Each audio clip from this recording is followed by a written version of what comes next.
So to become a magazine style or a media empire, you got to flip your thinking a little bit. It's not about getting articles ranked for people to click on your affiliate links. It's about how can I build an addressable audience?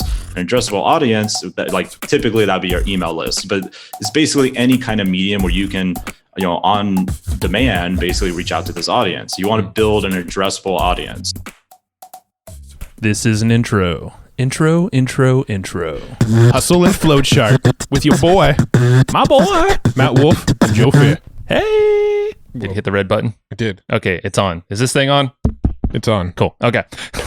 Today, who are we chatting with, Mr. Matt? We're doing a round 2 with Greg Elfrink. If you remember, we had him on about a year and a half ago. He's from empireflippers.com, and he's like one of the biggest experts on flipping content websites. Yeah, so it's kind of relevant to a lot of us here in this podcast. Mm-hmm. So we brought him back on specifically. We actually had a previous guest, Matt Diggity, which you definitely should go listen to that episode if you have not. Listen to this one first, though. Just cue that one up next. Basically, Diggity was, I love his last name. Diggity was telling us, man, there are some insane multiples for content sites, like media type sites. So he said, you need to talk to Greg again, and he's going to break down this model and tell you some of the latest trends that are happening right now in 2021, even with pandemic and all the craziness in the world. Like it's actually higher than Diggity said. They're like 50 plus times multiples monthly of profit of some of these sites, and Greg's going to break down exactly how to capitalize on that and also actually create a site like that could sell for crazy multiples. Well, we had like a little bit of an email chain going back and forth with him, and he said, I would love to teach your audience my media empire model. Ooh. He was saying, most people build a site this one way and then try to flip it. I have a different way of doing it where I'm trying to build a media empire that I can flip for much higher multiples. And he's like, can I come on the show and break that down to your group? And we're like, that doesn't sound valuable at all. Not at all. So we told him no, but he showed up anyway. And he found the Zoom link. I don't know. He happened to show up at the right time. I was at Matt's house. It was weird.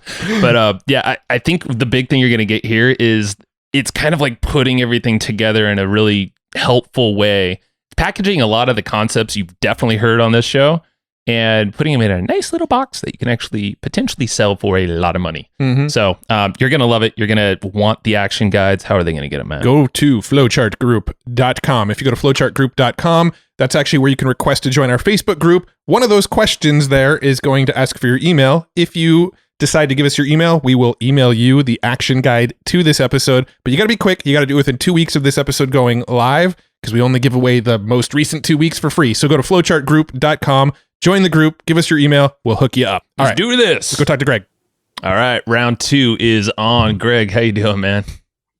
I am doing good. How are you two? Solid. No, I mean, we're pumped for round 2 here. I know it's the middle of the night for you, and you're probably more energetic than both of us combined, and I love it.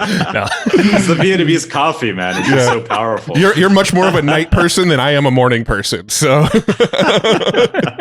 Oh, man. Yeah, with the toddler running around my house, too, I'm like, man, I wish I had your energy right now. But Vietnamese coffee, that's probably it. That's the secret. Yeah, man. Well, Matt Diggity, he was on the show not that long ago, and he's like, you got to bring Greg back on. Even though we've had you on before, there's been like massive changes in the industry. And he pointed out specifically media sites being a massive opportunity with valuations. I mean, there's a buyer's market now that exists for the first time in years that you've seen. I mean, you have your finger on the pulse. So I think this conversation is going to be an interesting one to dive in and kind of present this to the listeners is like, holy crap, you can actually kind of adjust maybe what you're doing now, or maybe acquire something from you to flip it into something new. Yeah, man. So all that to say is thank you for coming back. I'm happy. I'm happy to be here.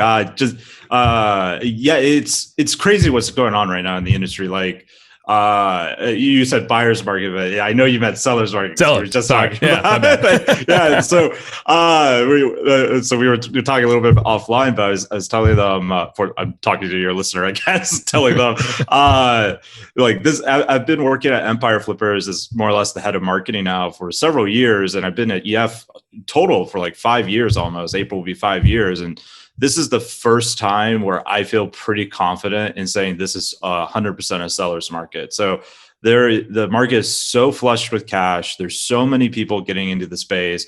Multiples are being driven up. Like it's a great time to be a seller.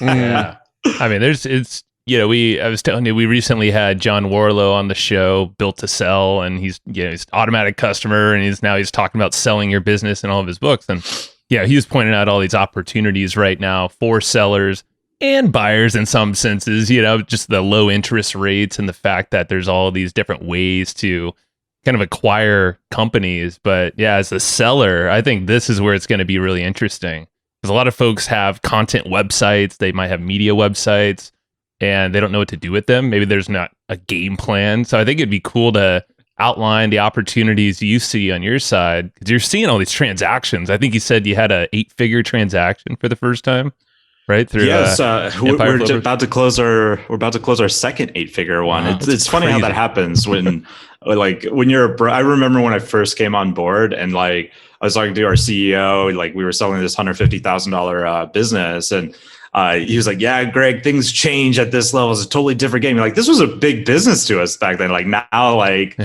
I'm not trying to diminish a 150K business, but now that's like kind of small for us. That's less than our average deal size, which is around $220,000 now. Wow. So we sold that first $12 million one literally just a few weeks ago, and now we're about to sell a second one about a little bit over $10 million or so. Wow.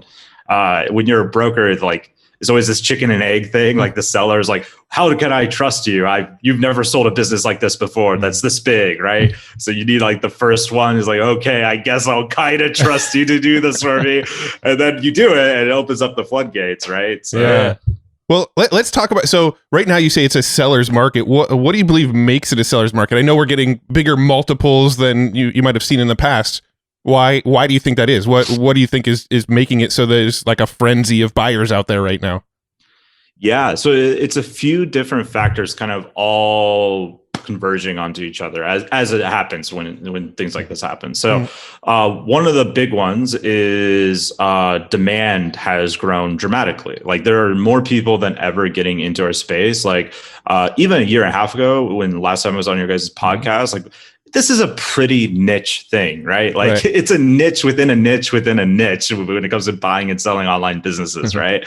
But it has become bigger and more mainstream as these aggregators, business aggregators, which we usually call them institutional buyers, but a lot of people call them brand aggregators, are starting to come into the marketplace where they're raising real money, like from family offices and private equities, like a lot of times in the range of hundreds of millions of dollars to buy digital assets. So that's creating like all this buzz, right? Like we have one of our very good clients. They just became, I think it's the fastest profitable unicorn in America, and they're like one of our clients doing this, right?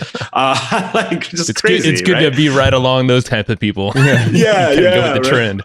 It was funny. I was talking to their growth marketer because they do YouTube advertising. Him and I are pretty good friends. I was like, dude, I saw this comment on Twitter or whatever. People like, man, they're so good at targeting. I wasn't even looking this up on YouTube, and I see their ad because they try to build private deal flow. I was like, can I see the ad? Just out of curiosity. He's like, yeah, sure. I watch it. It's like, it's the testimonial video that we filmed. So you're like, that's me.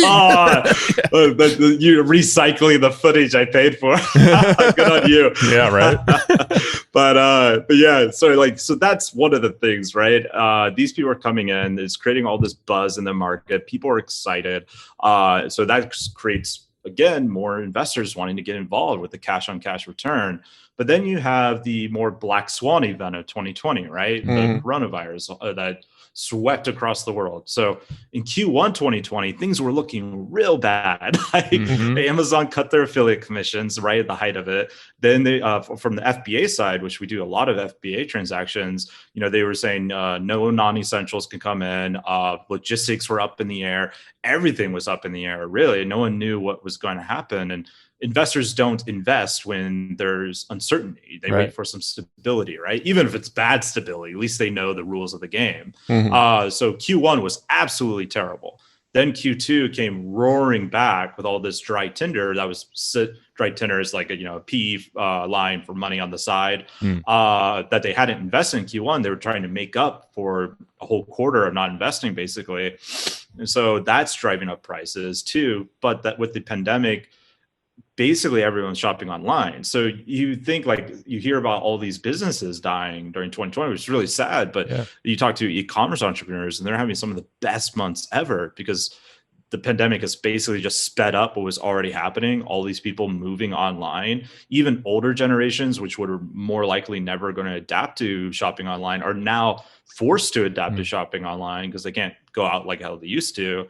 And they're also seeing like, wait, why haven't I been doing this for years? This is way better. Come to me and deliver my stuff. They're not going back, right? Like, this is awesome. Like my mom up in Alaska, she's like, I haven't been to a grocery store in 10 months. I have so much more time. This is great. Like, it just gets it all delivered. Like, and like that option was there before the Black Swan event, but she just never used it because like, it's new. I don't want to think about it, all that kind of stuff, right? So all of that stuff is merging together to create this demand and multiples in the search for yield that's happening. Yeah. And you say that a lot of like the FBA is kind of a big driver of business for you. I think that was some of your bigger deals too, Fulfilled right? by Amazon. Fulfilled by Amazon, the acronym. Are there any other sites that you're seeing or assets, go through Empire Flippers and selling pretty well right now? Like some trends in that regard? Yeah, the trend is largely the same since last we spoke, actually. So Amazon FBA, obviously a really big one for us, but second one is content sites. So this would be your affiliate site, Amazon Associate, display advertising site.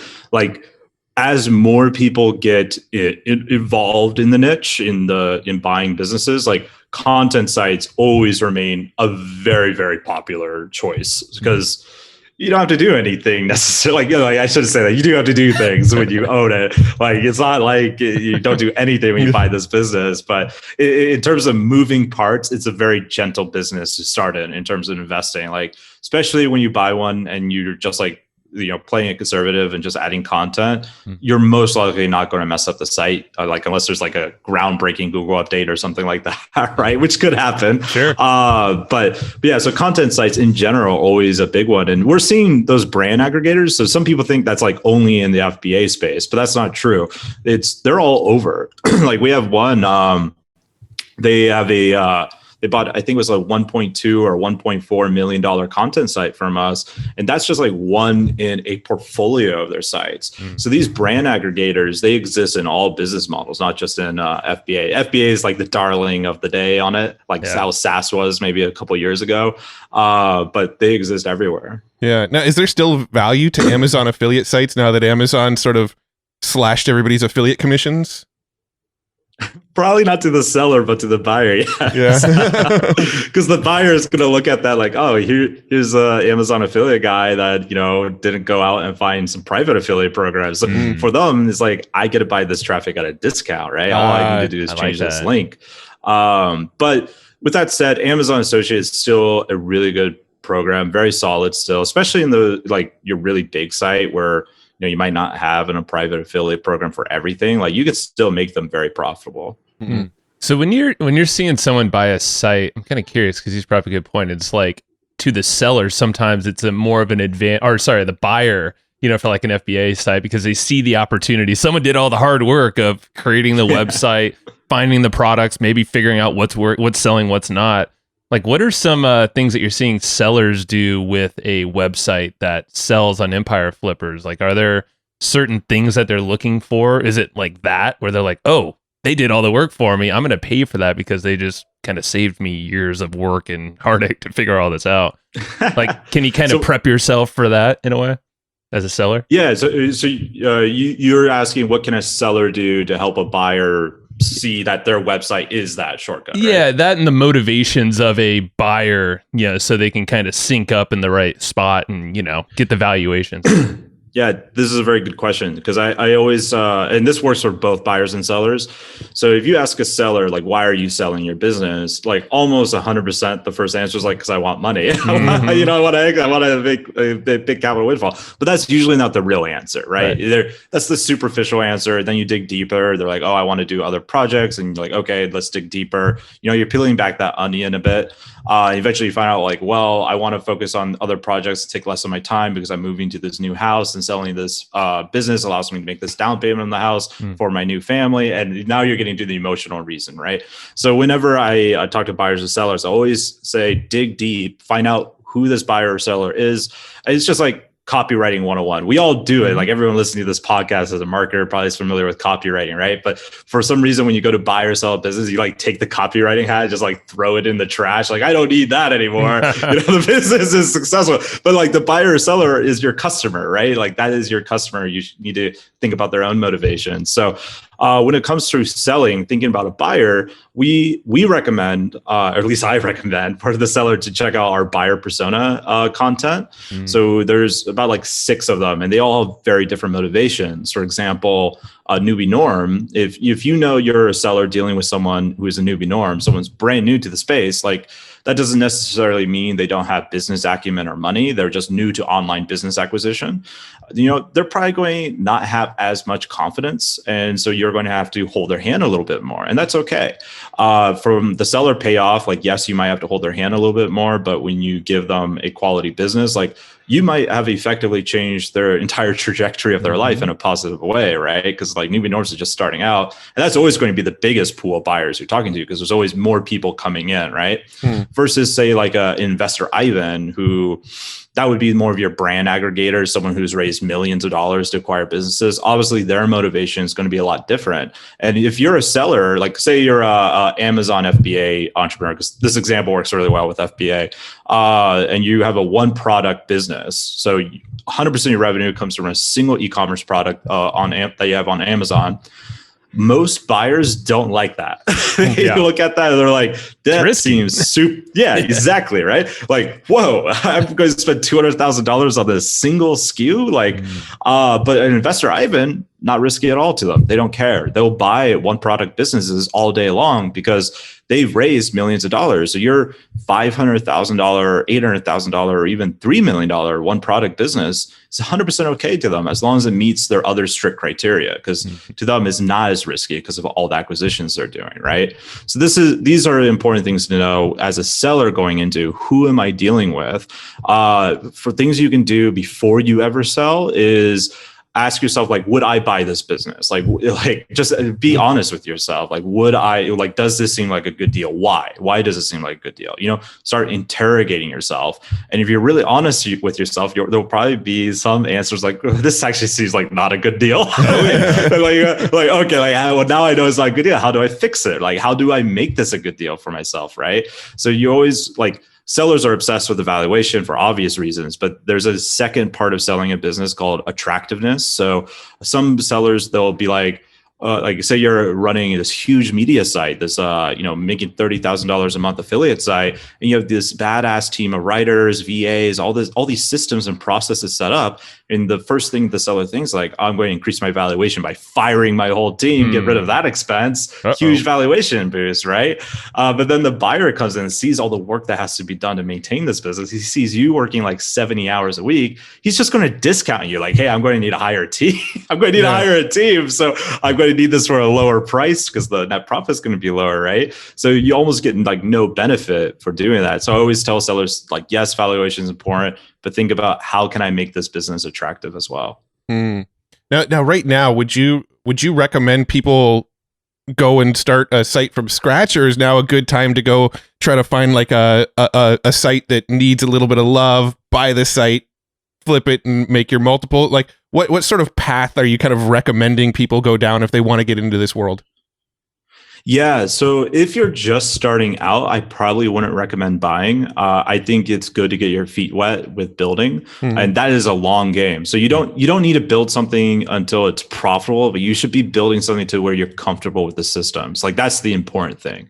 I always if you want to go fast, I always recommend buying something. And if you have some skills, I think it's really good to buy something that doesn't look great on the outside, or even on the inside, right? Like, yeah, you want to buy other people's problems. It's very similar to real estate investing, right? Like, if I buy a house that only has like cosmetic issues and smells terrible and no one wants to go in it, right? I basically get the smell discount, buy it this house for $30,000. I paint it to cover up the smell or whatever. And now it's worth, say, $60,000, $80,000. I just built all this equity for very little, right? And so when you're buying an online business, you want to look at it in the same way, especially once you have skills. Now, if you're brand new buying an online business, I probably wouldn't recommend buying too many problems because you probably don't know how to solve them yet. So like if you're brand new to buying, don't go like, I'm going to get this amazing deal because there's this site with this Google penalty that's been banned from all its affiliate programs. Like, you don't want to hunt for like the best deal. You're almost always going to be better off buying a high quality business for fair value. Like, that's always going to be better,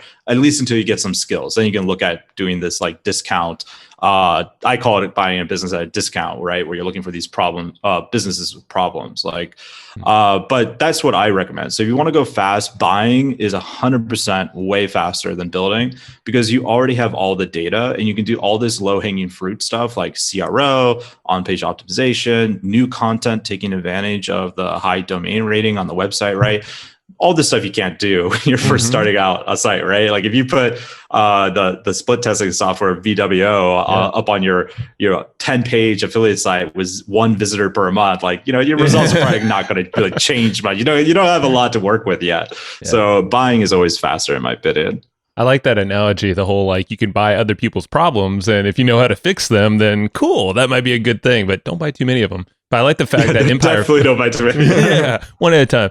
But in Empire Flippers, I know you guys do so much due diligence on every single thing that you guys post there. So, I like the fact that and also the seller has done a lot of this work to kind of expose the potential holes or the gaps that a buyer can be on the side and be like, cool, well, I know how to solve that problem kind of in advance, right? They would kind of have that data before actually saying purchase, right? Like they would have pretty good visibility. 100%. So we don't actually do due diligence. This is a common misunderstanding though, because we are a curated marketplace. Right. So we do vetting and we differentiate those two because like due diligence is like, I'm looking for a site with no Google penalties, this many backlinks of this kind of like referring domains, so, all that kind of stuff. Like versus vetting is like, we're making sure the business is legitimate. It's not scammy. It's an actual opportunity. It's real. What the seller is saying is real in terms of traffic and profit and loss. And we do that because if we did due diligence, like I have people that come up to me when I'm at a conference, when that used to be a thing,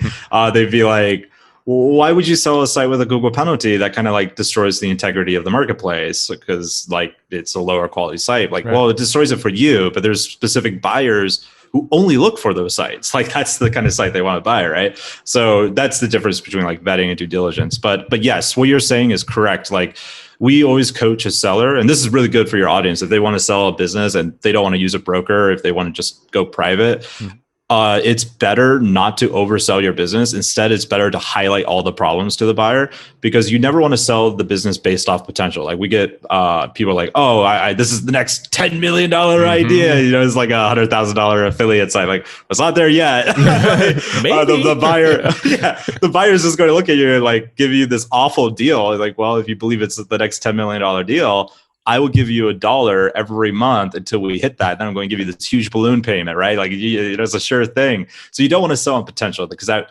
ruins your chance to have a good deal usually. Instead, you want the buyer to be selling themselves on potential. And how you do that is by being honest with your problems. Be like, it might not even be a huge problem. Like maybe you have an e-commerce store that is mainly SEO driven and you try to run a bunch of Facebook ads to it and you couldn't, like you broke even, you made a little bit of money, but you just couldn't make it work.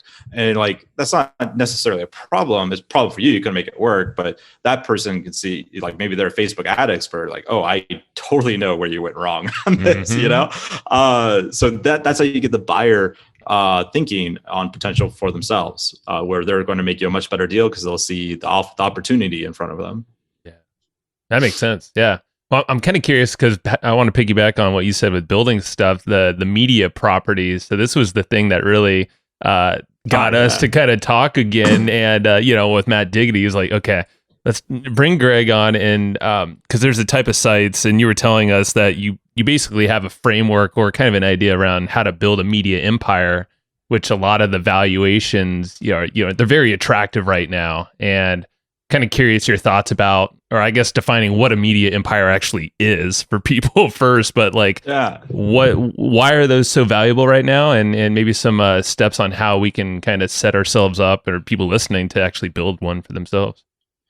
Yeah, so I love content sites. Like, I'm a content marketer, so this is like my favorite business model. So I started off with the analogy: most people building out a content site as like your typical affiliate, Amazon associate, display ad, whatever.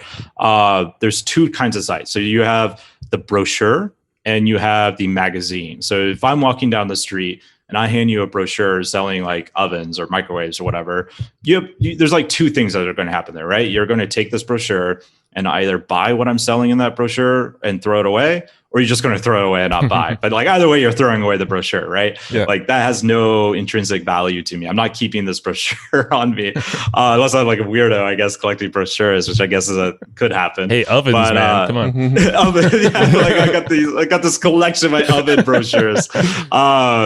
But if I had a magazine instead about like kitchen, home and living, whatever, that happens to sell red ovens or whatever inside of that magazine, and hand it to you, and if you're into that space, you might be a subscriber in my magazine. So now I get to sell you all sorts of stuff all over again. So I bring up this analogy because most affiliates I talk to, they are amazing marketers, or they're amazing at getting traffic, but they often don't see like the big picture of what they're doing. They think the business model is just, okay, I'm going to rank this article, people are going to come to it, they're going to click my affiliate links, and I'll make money. That's the business model. They're not wrong, but there's a short-sighted business of what it can become.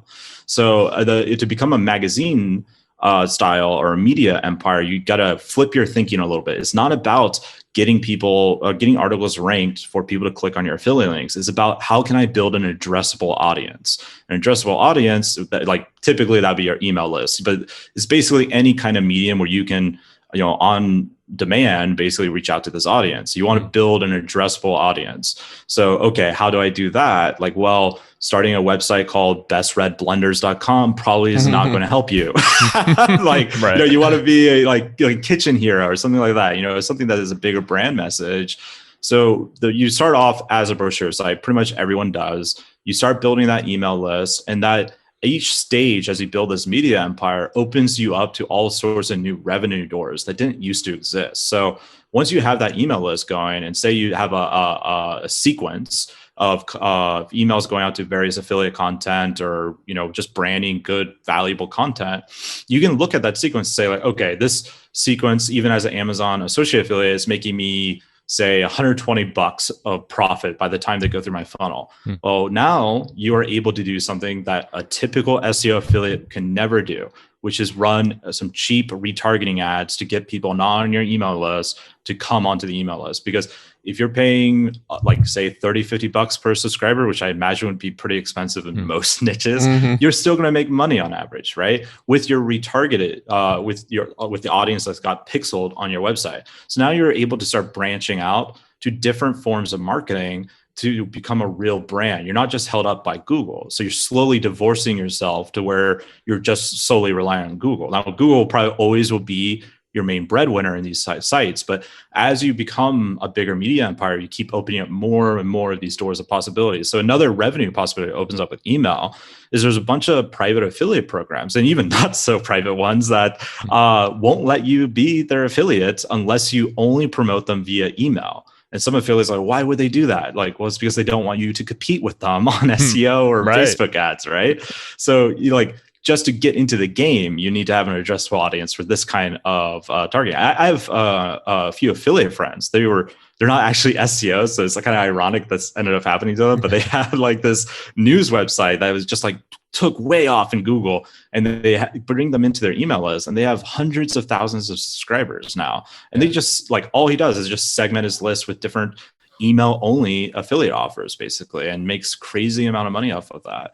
So that's like the first step. You want to go from this brochure slowly towards this magazine. You build this email list. You start getting good at email marketing, a little bit of retargeting, nothing crazy yet. And then you really start scaling up your content production. You build that team of good writers. You usually the way I would recommend to expand is to hire a content manager first. Then one great way to get a content manager for your media site is go onto Reddit, into the subreddit that is your niche, and find someone who's just insanely passionate about your niche. I love that. That is such a good piece of advice. So I have this friend. He has a little affiliate site that makes like $2,000-$3,000 a month, and he bought the site. He didn't build it, and so he was talking to the seller like, "So how much do you pay this writer?" He's like, "What do you mean? I don't." He's like, "What do you mean you don't pay this writer? This guy's like publishing like 5 articles a day for you. It feels like." He's like, "No, he's just like really into it." Like, the guy who was writing it, he's like this high-powered lawyer in New York, and he just is extremely passionate about this stuff. So. It wasn't even in the legal niche. Just like something about I can't actually tell you the niche, but it's a passion. It sounds like yeah. He's like really into it. So my buddy, once he took over the site, he offered to pay the guy a little bit of money, and it wasn't much, like just regular writer rates. And the guy was over the moon. Like, what? You're going to pay me for this? Wow. So that is the best place to find the content manager. And the reason why you want that person to be your content manager is because that allows you to scale to the cheaper writers, say like your text brokers or your freelancers or whatever, to where your content manager knows the niche, knows what is right or wrong, and can help that writer massage that piece at scale for you easier. So that's like the first step of growing your team in this media empire. So essentially you'd have the content manager so they'd bring in a writer. The writer would essentially write like a first draft, and it's the content manager's job to polish it up and make it the quality that the site's looking for. Yes, exactly. And they're able to bring their expertise of actual niche knowledge, which I'm sure, as you two know, and most of the audience, a lot of our SEO friends aren't exactly niche experts in the website that they're building, right? Right. So you bring someone in who really is, that brings an extra flair for your content. If you're making that person your content manager, not just your writer, I feel like a lot of people make the mistake where they just make that person their like writer, and that, in my opinion, handicaps you. Like that content manager doesn't really need to write anything for you. They should instead be reviewing all the other writers, because like that's where you're going to get real bang for your money on that expertise, for sure. Right?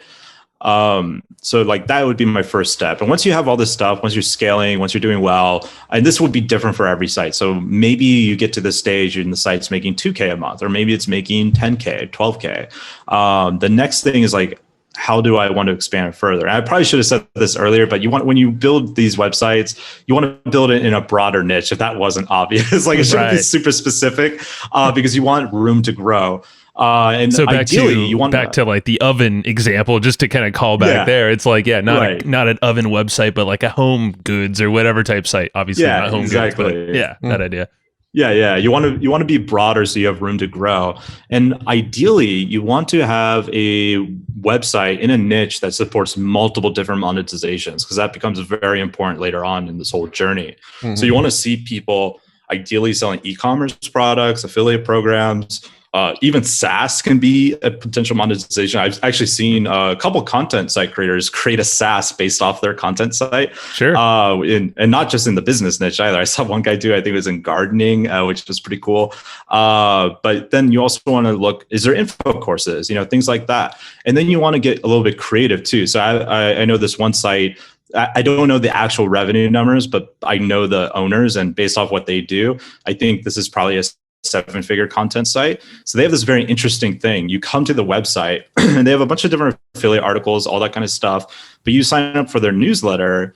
They have a upsell where it says, get insider knowledge once a week on this niche, and you have an ad-free experience whenever you come to the website, $5 a month. So they built MRR inside of their content site, right from the get-go, just by being a little bit creative. Yeah. And that's probably making them $10,000-$12,000 a month based off the size of the site alone, which is insane, Well, and to a buyer, display ads. I mean, I'm sure the valuation goes way up because there's a recurring now as an element that they control. For sure. Too. Yeah. Yeah, for sure. I have another affiliate friend who did something very similar. They would do, sell a little info course for like $7, and then the upsell would be to join this like Facebook group that you pay like $2-3 a month for, and you have it filled with like when you first start it, you have to fill it with a bunch of great content, but eventually people inside of the group keeps it as a self-perpetuating value add, because thought leaders will start to be born in this group, and then they're carrying the weight for you for the most part. And people in the price of entry is so low, we're like, whatever, it's like $2, and they forget about it forever. And now you're building an addressable audience, not just in your email list, you're building it on social media. And there's all sorts of cool things like growth hacks you can do with groups that can be really powerful. So to get back to like growing the media site, it's all about where can I start and how do I keep growing? How do I expand both in revenue and in traffic, and not just like affiliate revenue, but how can I expand my opportunities for revenue? So there's a website that's quite popular in the homesteading niche about, I think it's like called Backyard Chickens or whatever, like how to raise chickens.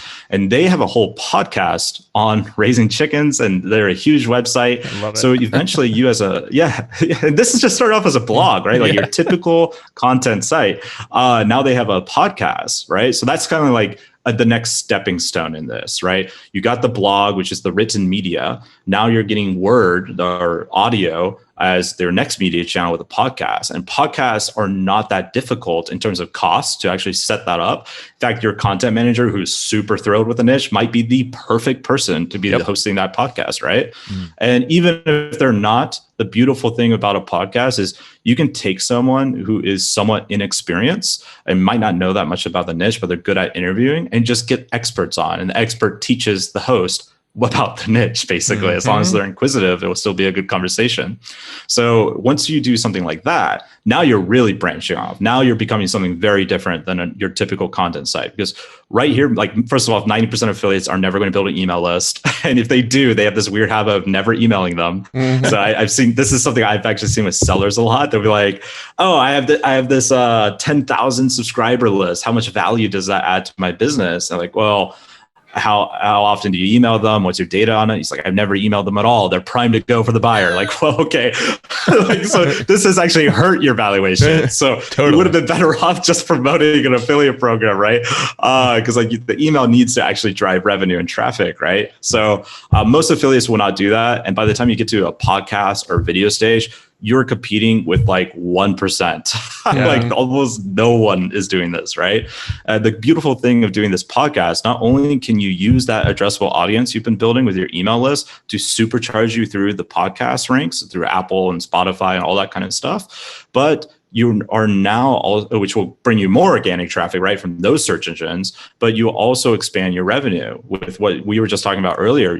There's all sorts of revenue opportunities with podcasts, such as sponsorships, product pitches. If you start having other high ticket tools or high ticket items like an info course or a software company or like a SaaS or whatever, this is a perfect channel because podcasts are a fantastic place to bond with your audience from a marketing perspective. They might not be like the powerhouse, like driving a bunch of new traffic to you, but they are definitely one of the best nurturing marketing mediums out there. This is why we have 3 podcasts. That's exactly right. Yeah.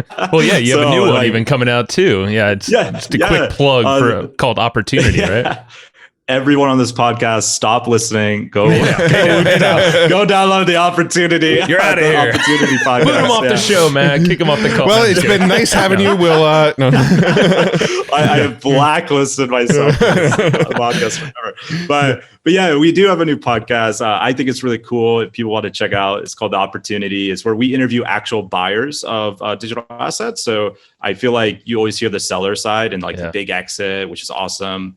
So this was a content gap I wanted to fill, and where we interview actual buyers from our marketplace and other marketplaces about their story, like what happened with the deal, how did you raise the money, like why did you do this instead of like real estate or something else, and how did it go, what happened, so you get to hear all the stories with the buyers. So I think that's pretty cool. Yeah, cool podcast. Well, it's like a unique perspective that is just kind of unseen or unheard so much, on the buyer side. And then back to the model itself, I really love the fact that, I mean, it's actually a lot of the stuff that we talk about, email building, build solid content, have a foundation of content, traffic from all numerous sources. But like, as you said, it's kind of building blocks. You start with the written content, and that's a great You don't want to foundation. start with everything. No, hell no. Complex. Yeah, and I think that's where people maybe get the hang up. I know we talk about a lot of different models on this podcast and a lot of like bolt-ons to say a foundational site, but I love the fact that like start with the basic, blog or some kind of written content around a niche and then I love the fact that you have a content manager who is passionate about the industry or that space. You found them on Reddit or subreddit.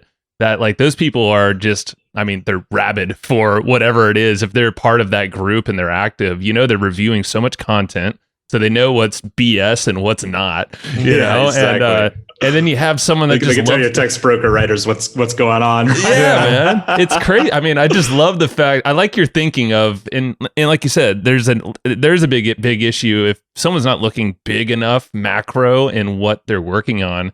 And if they're just so micro, thinking about like, oh, I got to get more subscribers, or I got to build this piece to get ranked perfectly for this keyword. It's like, yeah, it's cool, but where does that fit into the big machine here and your goals? And I think that's what you're helping to identify. It's kind of sealed a lot of stuff in my brain too, which is cool. But for sure. And the beautiful thing about this is like, as you get bigger, like it snowballs on each other, right? Just like having a high DR allows you to rank new content easy. Yep. As you get a huge email list or like your Facebook group, there's people downloading your podcast. By the time you start a YouTube channel or the next thing, like you can use all that audience as like your gunpowder, right? To like just make a huge entrance into whatever you want to do. Yeah. This is why I say like, if you have a $5 million content site, you could almost instantly, I shouldn't say instantly, but you could pretty close build like a $2 million e-commerce business on the back of this content site. Like if you have that home and kitchen site, you start a really cool spatula that's branded with the content site, like guess who's going to be ranking #1 on the Amazon Marketplace pretty quickly, right? With your new FBA product that you have. So like this is the power of content that I feel like a lot of SEOs and affiliate marketers don't understand, which is ironic considering the whole business model is basically content and building an audience. But they let the audience just kind of leak away after they built it, which is a real shame. It is. Yeah. I think that's where we're like on this podcast. I feel like a lot of the listeners are kind of have a leg up or a head start a little bit in this because we talk a lot about what you're saying here is like the key pieces to a media site that actually makes it valuable. It's almost like all these components, but now this is the full picture. So if someone did want to sell a website for high 6 figures, 7 figures, maybe even 8 figures, yeah, like what's to say what you're sitting on now is a great foundation, or maybe you can bolt on, maybe a website on Empire Flippers is like, the core foundation written site, find a content manager, all the tactics and strategies of how this fits together. And you could package that up into something that's very lucrative and maybe sellable on Empire Flippers again. I love this. It's very scalable. If someone built a site like this, like that, and if it's like even 60 to 70% successful as I think it would be, I think it'd be fairly likely to be a 7-figure site. Because look, we've sold what I would consider a brochure website that is like still in that first stage. That was 7 figures on our marketplace. That was making enough money to be $1 million content site. And it didn't do any of this complex stuff that I talked about. It had like an email list, but didn't really use it much. So like, I don't want their audience to walk away thinking like, oh my God, in order to have the 7-figure site, I need to do this insanely complicated plan from Greg. Like you don't have to, right? Like you can take it up to a certain level, but every interlocking piece you add makes your business a deeper moat that a competitor will never be able to copy. Like if you are in this super highly competitive affiliate niche and you make a YouTube video, well, no affiliates make a YouTube video. Almost zero of them are, right? Especially in the SEO space. So you have just made it that much harder for your competitors to beat you. And that's the beauty of like just tacking on one at a time, making it a bigger and bigger juggernaut in the niche. Now, is there more that you'd add to it? Was that like the whole process, or is there like more to it, like after podcast, YouTube? Like what would be the sort of next phase you would work into with this media site? So I think once you got all these inbound channels coming in, and you have good email funnels coming in, or you have good email funnels made, I think then is like usually a pretty good time to start exploring paid traffic in a big way. I think you could even start exploring paid traffic in terms of cold traffic, probably once you know your numbers on an email funnel, like once you know the metrics, you can start exploring that. But now that you have all of this different data and different channels that people are coming into, you can really start exploring cold traffic, which is almost unlimited in terms of your scalability now, right? But at this stage, I would probably focus more on how do I expand my revenue even further. So and by revenue, I mean revenue options, not like just scaling what's already there, but how do I add something else? So I would look at the info product first, because that's super high margin. And inside of the actual info product, you could have your affiliate links to all the stuff that they need. Like if you're teaching someone, I don't know, metalworking. I was just watching this YouTube video on how to make swords because I think it's cool. And you teach people how to do it, right? And then there's like this info product that has all these affiliate links to all the things you need to go and do this, right? So you can make money on the back end there, and you can make money on like the group of people who are just like obsessive with weird medieval stuff like me, because they're nerds. They want to join this $1 a month group to like talk to other like actual blacksmiths, right? So like there's an opportunity there. Other things you can do that are not in info course, because not every niche is going to be able to support that, but a lot of broad niches will be able to, is your own physical products, right? Like again, I have to back up and tell you this really cool story. So there's this, I'm a big content marketing guy, big content marketing nerd. There's a story of this company. They sold soldering equipment, and they had an option like, okay, we have a big enough budget basically to buy a Super Bowl ad. If we wanted to, we could buy a Super Bowl ad. Should we? Probably not.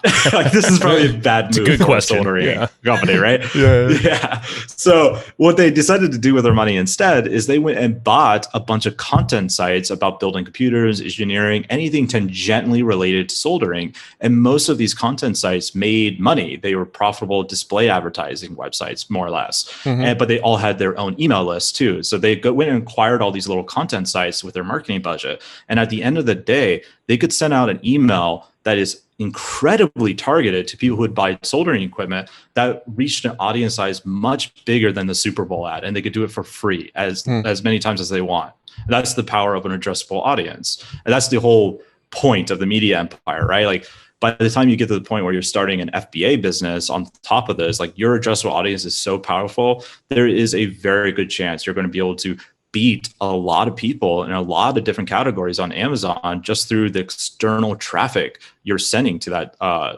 listing, and then Amazon's going to shoot it way up, right? Of course, I would always recommend, once you get the Amazon side going good, to have your own like e-commerce component so you collect even more margin, right? Like only use your media empire to make the Amazon rankings go like wild and stable, and then switch over the actual website to your own Shopify, or not Shopify, but some e-commerce software yourself. So that way you don't have to pay the big Amazon fees, right? Because you have the audience, right? You only send the traffic over there because Amazon's just another marketing channel at the end of the day. Right. So that's what I would think about, is like, how do I keep expanding my options? And this makes you untouchable, right? Like if Google like changes their algorithm, so what? If Amazon changes their algorithm, who cares? So, like, it makes you just like, it's very hard to take away your power at this point. So for sure. Now when it comes to selling a site on Empire Flippers, like at what time do I start to look at, okay, this site is potentially able to be sold? Like what's sort of like the minimum viable product? Like, not that you should shoot for the minimum viable product, but what's like the minimum viable product where where it's sort of viable to go and sell it? Yeah, so it's very small. A lot of it's funny, when I first came on board, people were like, "Oh, Empire Flippers is where you go to sell the small businesses." And now people are like, "Oh, no one sells small businesses on Empire Flippers." But we do sell a lot of them. So the minimum numbers you have to hit, say you were an affiliate site owner, you just need 12 months of $500 per month average net profit, and that's it. Like, and 6 months worth of analytics. You can use Clicky too if you're one of my tinfoil hat SEO friends. I think Google's looking at your site for using analytics, but either one works. So 6 months of the analytics data, 12 months over $500 per month. Your website would probably be probably be worth around $20,000 around there. Mhm. And we get those sites all the time. It's just most people don't see them because we sell them so quickly. So it's like, oh, they don't ever sell it, but like we sold like 20 of them in the last month or something like that, right? So, but that's the minimum. Yeah. So somebody couldn't go and like create a site, generate some money for like 3 months and be like, cool, this thing's cranking, let's go sell it. It's got to have that history behind it. So we would take maybe 6 months, but if it's only 3 months, we probably wouldn't take it. And to be honest, if you believe in the site, I would highly recommend you not sell something that quickly because you're just do yourself a huge disservice. Like this, by the way, is a big reason why buying is so much faster than selling. Because when you're selling, if you want to have a good multiple, you want to have 12 months, which will give you the best possible multiple. But then you also have to say, well, which 12 months? So I want to do it in the first year of me owning it, where the first 7 months was like nothing in terms of my profit, or do I want to do it in the second 12 months where my profit actually has traction and now we have a good average net profit, right? So a good site that you might sell might take you 18 to 20 months to get to a level where you're happy with what you're going to get on that valuation, right? Versus if you bought something, just because you buy something doesn't mean it doesn't have any data. It still has like the 24 months the seller put into that site, right? Yeah. So you can go and do all your tweaks in like say 6 months, dramatically increase the average net profit and then sell it because the site has more than 6 months of data. It probably has 30 months of data now. You just haven't owned it for 6 months. So that's one of the big advantages of being a buyer over a seller when it comes to fast sells, ironically. Yeah. Well, when it comes to actually selling, like, is there a, how long does it kind of look like for, say, a media type site, maybe a 6-figure level? You know, like what's that process look like in terms of time? And I can tell you right now, actually, because I'm writing the industry report. So it's like this 25,000, 30,000 word report I do every year where I analyze like all the hundreds of businesses we sold and like the different trends. So for content sites, on average, it's between like 21 to 27 days across all sizes. So from your $20,000 to your $1 million content site, you're looking at less than a month typically to sell one of these businesses. And honestly, if it's a quality business and it's worth like less than $100,000, there's a good chance you'll be sold in like a week because these are very high demand sites. Like I was on a podcast, I forget which one, and this guy asked me like, what would you do if you only had like 50K and you need to make a really good deal? I like, well, I probably wouldn't shop with us because if you're thinking that if you think that you're going to make like on this $50,000 website, like, all right, I'm going to put $20,000 down and pay you $30,000 later. Like you're going to lose the deal because at that sub 100K level, there's so many full on cash buyers. Like, you just can't compete unless you're buying all cash at that level. That starts to change once you get above $200,000. Okay. But basically, especially underneath $100,000 and kind of between $100,000 and $200,000, like those tend to go pretty quick if they're a quality site. Makes sense. I mean, it's financing is cheap. You know, there's a lot of cash buyers in that sense that could just buy it right outright and maybe wrap it into some other business that they already have. Yeah, for sure. These sites are great for Amazon FP people for exactly what I was just talking about earlier. Exactly. So, how about on the multiple side of things? I know this is obviously a big span, but you're working on the reports right now, it looks like. So what kind of multiples are you seeing? Looking at the data. Yeah. What do you got for us? Any interesting, juicy nuggets? So average sales price, and this is actually outdated. This is actually lower than what it actually is, but this is based off the whole 12 months of data that we have. So it's skewed from the beginning of the year to here. But an average content site is getting between 30 to 33x of their monthly net profit. I think this time last year it was like 26 or 27, if I remember right. Okay. So that's a huge increase. Actually, I can look at it right now. It might not be as big of an increase. Oh, wait, no, I can't look at it because my buddy put this data together. He just put it as percentages. So unfortunately, that's all right. It's a good multiple sounding. Fantastic multiple. We've seen affiliate sites. The biggest one we sold, and this was like 2 years ago, I think was for 51x, I want to say. So you can get way up there if you have a good content site. And that was before the seller's market. Like back then when we sold that one, I think our averages were probably closer to 25 to 26. and the appreciation of these multiples tends to be quite slow until this year or last year rather, and now they've been just kind of skyrocketing. So it's not uncommon to see an affiliate site for say 34 36x right now, if it's a good site, of course. Now, is that multiple of annual or of monthly? Monthly, sorry. Monthly. Yeah. Okay, I just want to make sure I clarified that. Let's not go. we're not going to the moon. So we don't use annual EBITDA, which makes some people frustrated with us because other people use annual EBITDA, but we use monthly. And the reason why is because first of all, when we first started, we were selling sites that might only have a month's worth of data. So like, not really going to use the annual EBITDA on that, right? These were like way back in the day when we were selling like $100 sites. So they kind of grew out of that. But as time grew on, we just feel like monthly multiples just feels better with online business. Like it feels more granular. I don't know, like it's a volatile niche or industry versus say like a brick and mortar business. It's much more predictable about what's going to happen with it.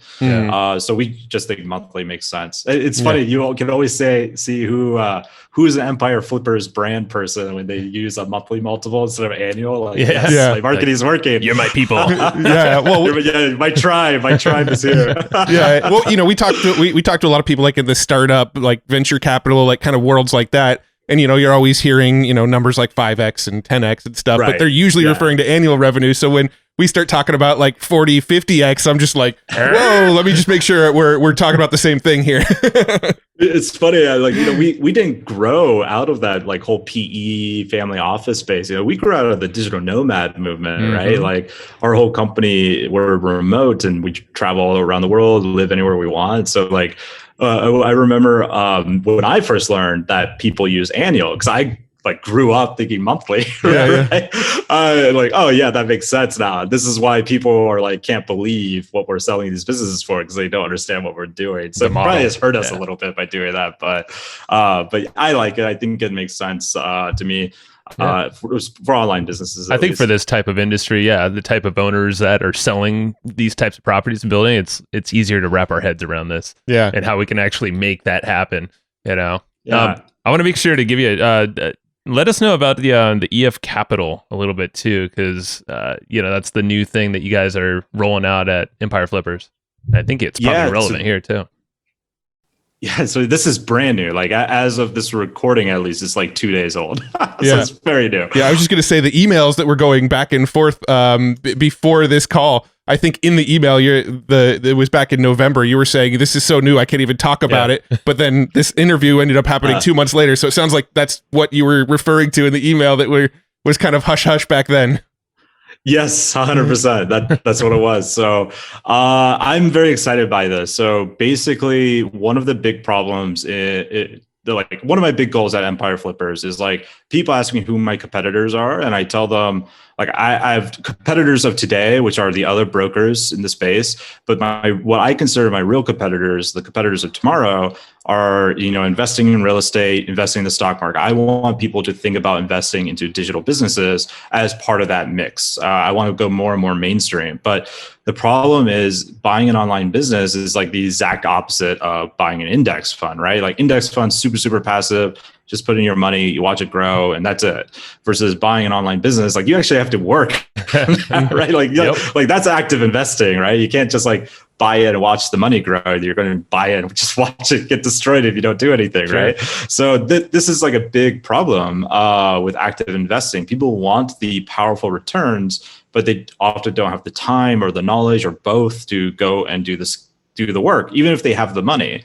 So what we did, we spent the last few months very diligently working to build this whole like fund system called EF Capital. That basically what we do is we take our Rolodex that we built over the years of these super high net worth accredited investors, or even like not super high net worth, but they're still accredited investors, and connect them to talented entrepreneurs. So an entrepreneur who has built, say, a $300,000 or a $600,000 business, they probably have the exact same skills they need to run a $1 to $2 million business. It's just they haven't bootstrapped themselves up to that level yet, but they have all the skills because those problems at a scale level are often very similar to what you're dealing with at the 300, 400K level. So what we did is investors can come in, put their money, like invest into one of these operators that we have vetted. And most of these operators have sold businesses with us. So like we literally know that they know what they're talking about because we built their profit and loss statements. That's so right? cool. Like okay. we're basically in bed with them in this sense. Like we've seen everything they've done, right? Yep. So they have they have a history with us. And the investors, they can put in as little as $10,000 to a single operator, and that operator uses that money to go and acquire a business from our marketplace. So we keep it on our marketplace because we want to make sure the business is meeting our standards in terms of the vetting quality. So they go and acquire a business from us, and then they start running it, and the investors will get 60% split. The operator gets 30%, and we, for managing the whole deal and the investor communications, all that kind of stuff, and the legal structures, which was quite expensive to get this like all approved by the SEC and all that kind of stuff. Because I think we just had an opinion letter written from them as well. I'm not sure if we've gotten that yet, but anyways, we have been talking to them a lot with our lawyers to set up everything. This is why I couldn't talk about it. Yeah. Yes. So this is really cool because basically what happens is now an investor could come in, put in money and own fractional shares of an online business. The operator who knows that they can run a bigger business, but they don't have the capital, can effectively use this financing, which doesn't really exist in our industry at all, to go and buy these bigger businesses. And the sellers of these bigger businesses that are, say, between 700,000 to even 3 million, they're kind of in this awkward no man's zone where it's like too big for most Main Street buyers, but too small for most like family offices or private equity to even look at. So it almost gets easier to sell a business over $10 million because it opens up like actual financing channels at that point versus like a $2 million business. So this gives like an opportunity for a bit of everyone. And from an investor perspective, it's way more mainstream. It's like as close to a index fund as you can get in our space, where you just put the money in and every quarter you're going to get paid quarterly dividends based off the previous quarter of the business. So that's EFC in a nutshell, EF Capital. Yeah, so it almost reminds me of like the house flipping shows that you see on like HGTV and stuff, where there's like a guy who's the money guy, and then there's the guy who's like the hands-on who gets in and rehabs the house, and then they split the money, right? It's kind of the same concept, right? But with websites. 100%, man. Just like, I mean... Just the exact same thing. HDTV. We're putting in a cool fireplace. I love the model. No, I mean it's a perfect analogy, and I like the fact that there is the ability to. It's a win-win all around. I mean, it's like 3 different wins there, and probably even more. And it helps some of these. I like the fact that they're all kind of wrapped into the Empire Flipper community or family, I guess, because it kind of I guess the trust and the fact that you vet in all these different ways. There's a lot of trust built there, and I think it's going to help a lot of people who just want to invest their money and not need to or want to touch and get their hands dirty in other things. I mean, maybe it's even smarter than the market right now, like investing in, the world markets. It's like, I'd almost like to invest in myself. And I was like, well, now you're investing in like-minded people, but that are vetted by folks like yourself and Empire Flippers. I think it's a cool model. You got people that have money but don't have the know-how to actually ramp up a online business, and then you got the people who know how to ramp up the online business but may not have the capital to invest in it. Just bring those two people together and let's fly. Yeah, this isn't like exactly brand new. Other people have tried to do this, but I feel, at least from my perspective, and I'm a very biased perspective because I work for Empire Flippers, right?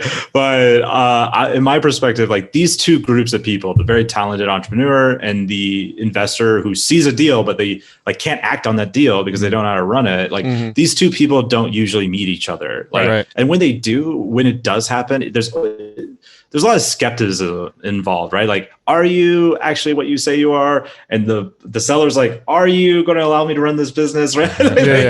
Like, how's this relationship going to work? And it could be rocky and murky and just not easy, right? So that's like one of our big things is making that easy, both on the investor side and the operator side. And we have some investors that run online businesses. Like we have a few people that have a ton of SEO websites that are investing into the FBA deals because they realize like, I don't want to be 100% reliant on Google. So I can mitigate my risk by having ownership in FBA businesses, but I don't want to learn the business model. I don't have enough time. So they just invest into a proven operator. So similar deal there. Yeah, it's like building a portfolio in other spaces to kind of hedge what you're already doing actively in your own business. So, that's cool. All right, how do you find that? Is it just at empireflippers.com, or do you have other sites for all this stuff? Yeah. So it's empireflippers.com/capital, and you'll see the whole sales letter. It explains everything in detail. We have a blog post also coming out that will basically cover the same stuff as that sales letter. And we're working on making like a short form video as well to make it easier. I always start off with a long sales letter whenever I write anything because I'm long-winded for one, but I also think it's just better to overcome every objection so people understand everything going into it. So for sure. Yeah, man. And how can people find the opportunity, the newest podcast of you said you have 3 now, right? Is that what it is? 2 or 3? Yes, we have 3 at the moment. We technically we've had like 5 over the years, but for various reasons we shut down the other 2. But yeah, the newest one, you can find it on Apple, you can find it on Spotify. It's just called The Opportunity. You'll see the Empire Flippers logo on it. It's hosted by my good buddies Sarah and Brandon. So they're the ones interviewing the buyers. And if you have an iPhone, I would love it if you guys leave a review, because I always tell Sarah and Brandon, like, I'm going to get you guys in trouble if you don't give me like more reviews. They're like, when their boss tells them, they're like, oh, the anxiety, Greg needs the reviews. That's right. I just mess with them. You don't have to leave a review if you don't want to. If you like it, go do it. I mean, do it for our show too if you haven't already. Spread the love. Come on. Doesn't cost anybody anything to leave a review. Dang right. Well, this is awesome, Greg. This is the best CTA ever. So many CTAs too. Man, this is cool. I think you just you wrapped a nice bow around these big concepts, but I think it's really helping a lot of our listeners and us probably, because I'm sure we'll discuss much further after we hang up with you, because we always do. Mm-hmm. So thank you for that. You kind of brought perspective in different forms here for us, so we can make the most out of our time and hopefully sell some big money sites with Empire Flippers. Yeah, thank you for having me. Hopefully your audience got a lot of value, and always a pleasure, guys. I'm glad to hear you 2 are doing well, and thanks for inviting me back. Have a good one. That was Mr. Greg Elfrink. Yes. Round number 2. Yeah. There was a little bit of it was a good reminder of kind of a lot of points, I feel like. He did talk about like a couple things from the last episode. So yeah, if you want to deep dive into like the motivations of selling and what were some of the other topics of the first episode we did with Greg? I mean, that was a year and a half ago. You expect me to remember all the things? I'm like, so we probably should have totally read the notes from back in the day. Yeah, we didn't remember. I mean, I think there was a couple overlap, because I remember he was talking about the investor Ivan and that kind of stuff. He was talking about that in the first one. But you also got a little bit more of his backstory and what Empire Flippers is built around, and at the time that episode came out, the sort of state of buying and selling businesses, which has changed dramatically in the last year and a half since we did that interview. So there was some overlap, but we kind of got a new sort of state of the industry with website flipping. And we also got a sort of, we didn't talk about the how to build a media empire last time. That is a whole new concept that he wanted to bring to the table for this episode, which is why we brought him back on, is we wanted to have him break down that, like, most people will go and build like a website that's like a one-trick pony. I think the real thing is to focus on media content sites on broader topics. He wanted to make sure that he came on and sort of broke down that process. So I know that's the biggest difference between that episode and this one, is that thing that he mapped out. But also they've got the Empire EF Capital, right? They've got EF Capital now, which is a freaking awesome concept. Yeah. It literally allows us to invest in things that we know. And that's what I think I like about it the most. I've always heard the advice from people. It's like, okay, well, do you trust yourself? Do you trust your abilities as an entrepreneur and maybe the market and where it's going and your foresight and things? It's like, cool, well, invest in yourself. Yeah. If you don't understand something, you probably don't want to invest in it. Well, shoot, this is pretty cool, because you can invest in other online properties that maybe you don't understand all of it, like FBA, like I don't know that, but I know the general concepts and the trends and all that. Like, sure, if it's the right thing and operator. And if you're someone that knows what you're doing with your like marketing too, there's career opportunities with that as well. Just being a guy that goes in and fixes these websites up using the capital that EF Capital helps provide. Yeah, I mean, it's a cool little closed loop system there that they're building.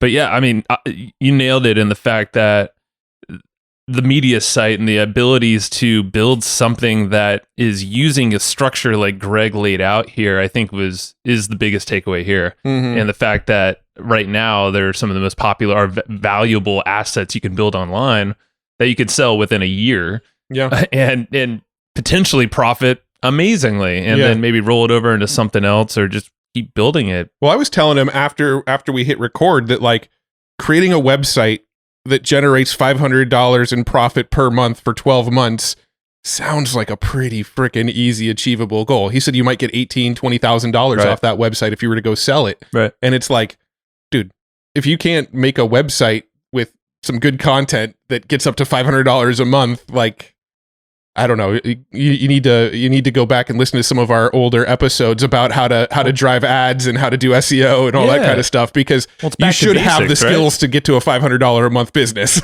Well, think about just the basics we talked about here with Greg, but yeah, like you said, we have so many episodes where we've talked a lot about if we were to start over again, here's how we would do it, or building a media property this way, SEO your content, run some ads, get some eyeballs, but really, like he's saying, grow that addressable audience. For us, we'll call that sometimes an owned audience, like an email list. We've been harping on that for a long time, but building an email list immediately separates you from the majority of sellers out there and just business owners in general that you might be competing with in Google, in Facebook ads, or wherever.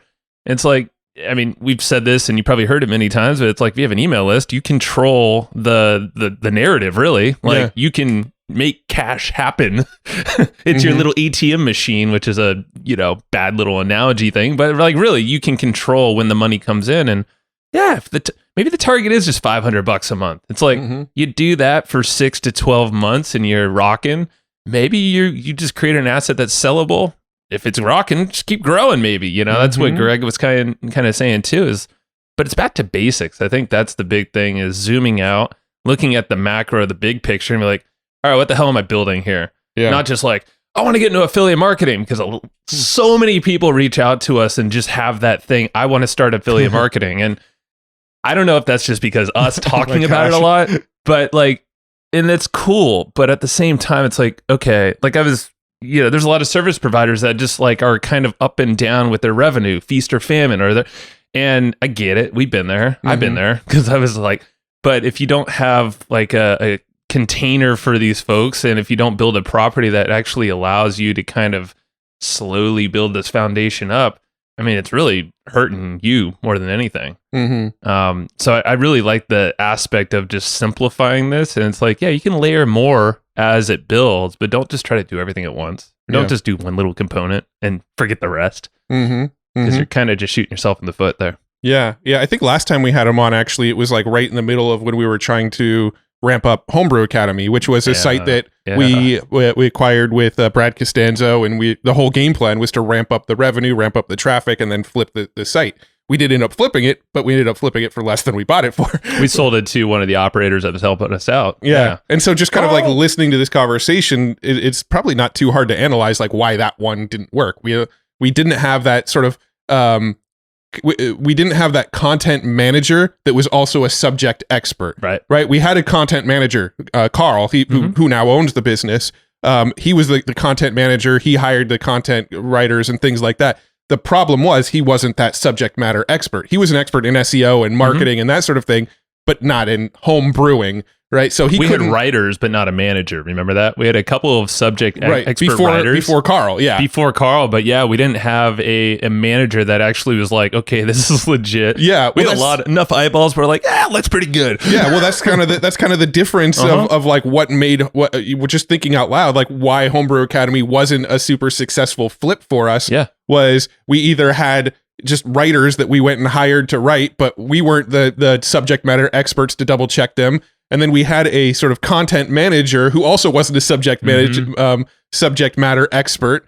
And then on top of that, I think we struggled a little bit to find really viable revenue streams for it, right? There wasn't as many affiliate offers out there as we would have liked to see, and there wasn't a lot of like I mean, I guess there were a lot of like e-commerce products that we could have gotten behind, but the revenue behind them was too low through FBA or through Amazon Associates and stuff like that. So I mean, it had quite a bit of issues, but listening to conversations like this sort of help us go, okay, I think I see where we went wrong with a couple of those deals. I like this actually, yeah, because you're totally right, and I like the fact that we can now look back and analyze this property that we bought into with Brad Costanzo, and we've talked about that here in the podcast, like, you know, over a year ago now. Yeah, and you know, Carl came in, he helped out on the SEO, he now owns the website, but you're right, like. This content manager aspect, which is really the only big star on this, like my notes right now, is that I wanted to bring it up, is like, it's so brilliant. The fact that you have a content manager that you don't necessarily have to pay well, or maybe not at all, because they're passionate about this niche. Yeah. You find them on Reddit, specifically a subreddit that they're hanging out in. So it's almost like we can probably, let's go back in time actually really quick, just like spend like a couple minutes and be like, all right, so if we were to purchase Homebrew Academy again, I wouldn't purchase it. Okay. Let's take yeah, I know I wouldn't either right now, but if we were back when we were then, we would look at the website, I think we would zoom out, like Greg is saying. We were too micro on the thing. If you think about it, we're like, okay, so we have traffic coming in, we have an email list, and like we got to shore these things up, and we're just like, yeah, it's all true and everything. We had an addressable market that Greg said, so we actually had all these things.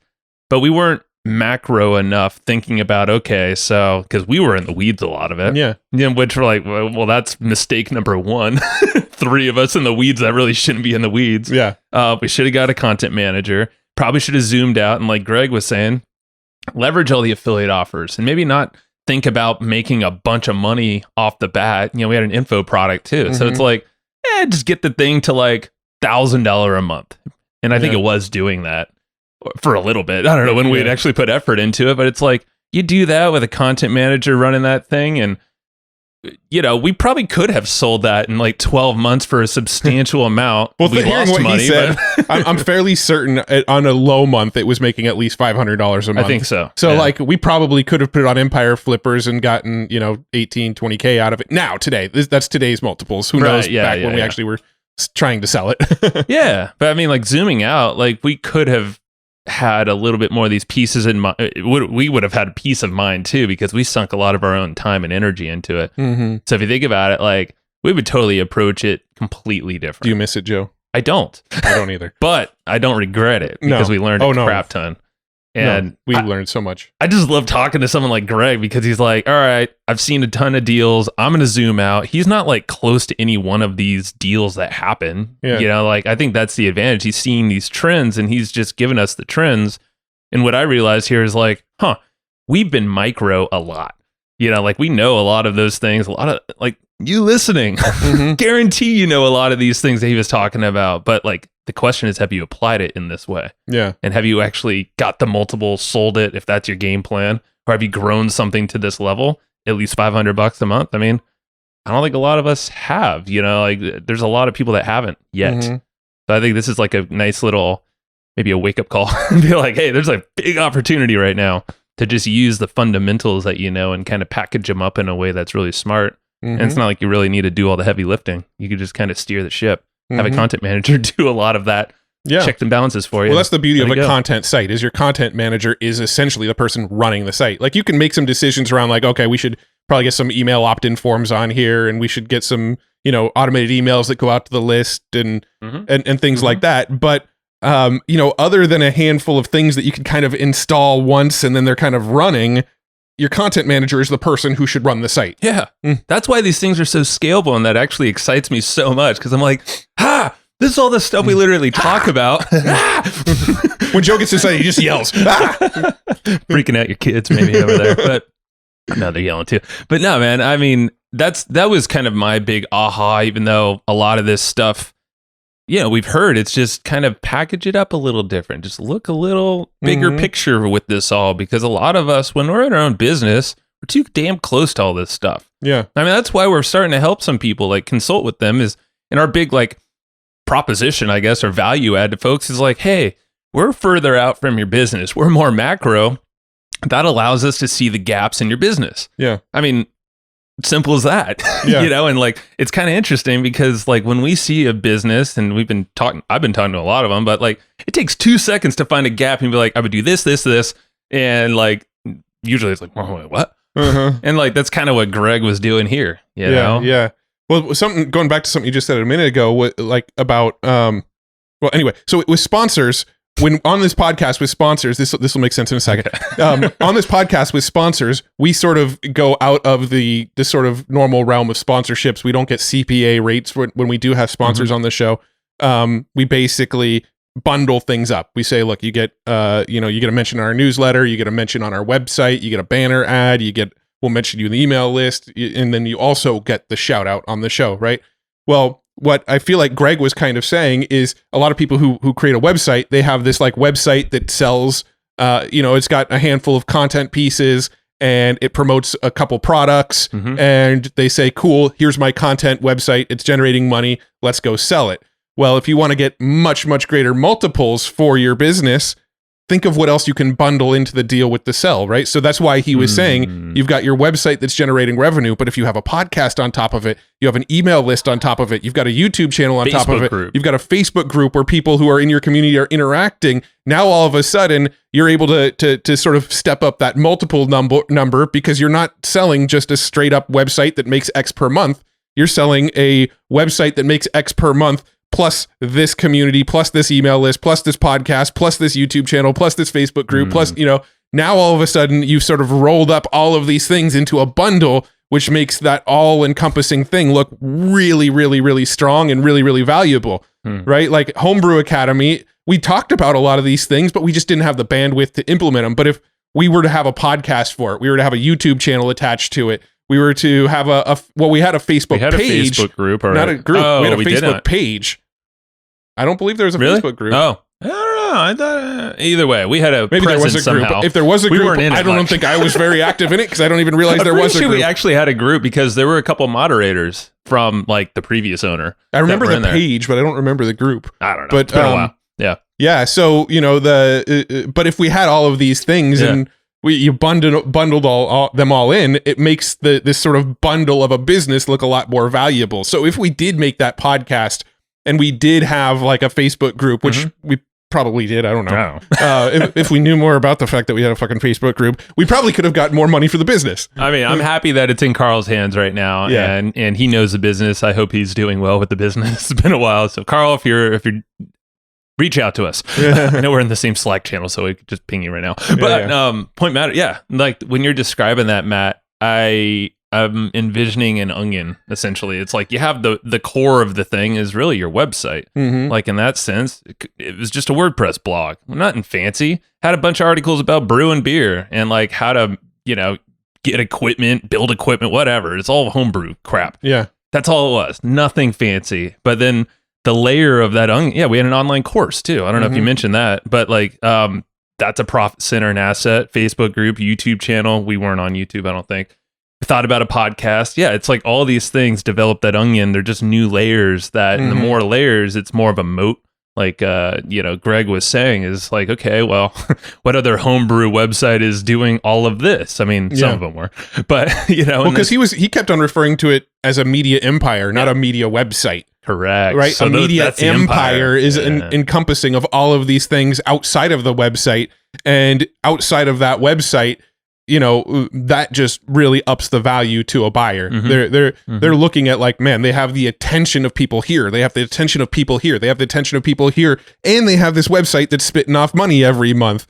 All of that combined is hugely valuable because they may not even care about the website. A lot of people, he even mentioned on this episode, a lot of people will go and buy the businesses just because they want that email list or they want that attention and they want to direct their attention to whatever it is they're selling. Sure. Right. So if you can sell a bundle of attention, right, that is what I think is super valuable to companies right now is like they have the attention of these folks on Facebook, on a podcast, on a YouTube channel. SEO wise, they have these multiple streams of attention. These multiple streams of attention are what companies want to buy right now. Yes, there are companies that want to buy the revenue streams as well, but to get these big valuations, they're actually more buying the attention than the actual revenue streams. At least that's sort of like my high level takeaways from what he was trying to tell us. Probably, yeah. It gives buyers another reason why they buy you and not the other guy. Yep. I mean, really. Yeah, I love it.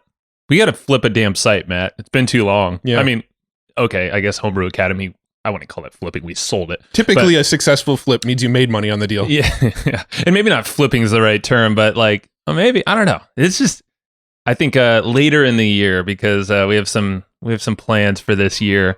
I think in the later half of the year. Yeah. That thing? What was it? I don't know. I had a coughing fit. Maybe it's the Rona. It was, geez, don't talk about that. Okay, sorry. Far enough away from you, I think. Yeah, let's do something this year though. I think that could be a fun little sandbox to play in or operate with someone else. Yeah. Well, on that note, we've got another interview to jump on here, so we should wrap up this outro here. Good call. All right, so wrap it up with grab the action guides to this episode. As always, 2 weeks of it going live. They're free for you. Go to flowchartgroup.com. You, not you though. Just you. Yeah, just you, the one that Matt pointed to. You know who I'm talking to. You decide who he was pointing to. Right. So go to flowchartgroup.com. Make sure to enter your email address and the little questions. It's actually on Facebook, so don't miss the question about your email. And if the site works when you go to flowchartgroup.com, that means it was you that I was talking to. Oh, yeah. It doesn't work well. You're out of luck. Sorry. Yeah. Keep listening. So get the notes, 2 weeks, and they'll be in your inbox. And yes, we also have Easy Webinar. That we do. Yeah, Easy Webinar.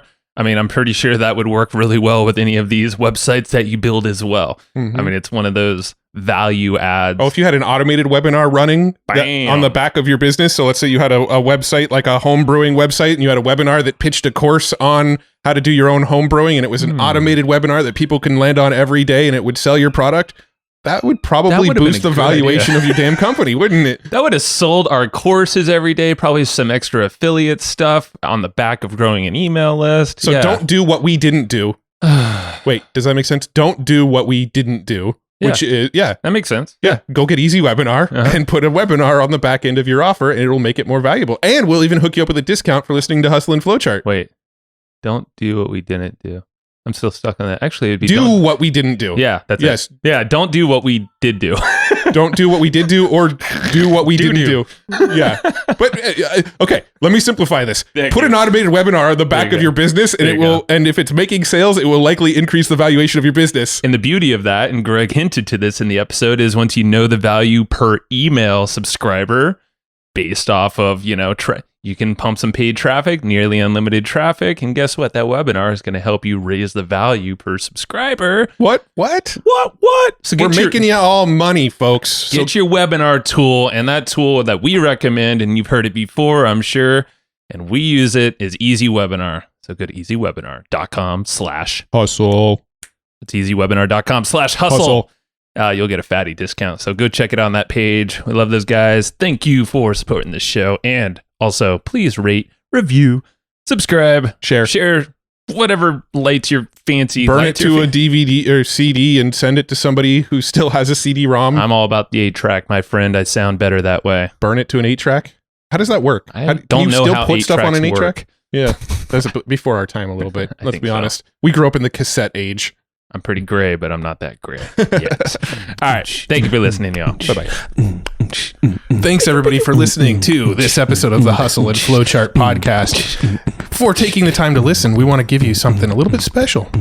Every single episode that we do, we actually have somebody on our team take notes. We basically have a Cliff's Notes version of every episode where you can go and find all of the tips and tactics that they laid out, all of the resources that they laid out, all the good stuff from this episode. We actually have a nice, simple notes version that you can find on our website.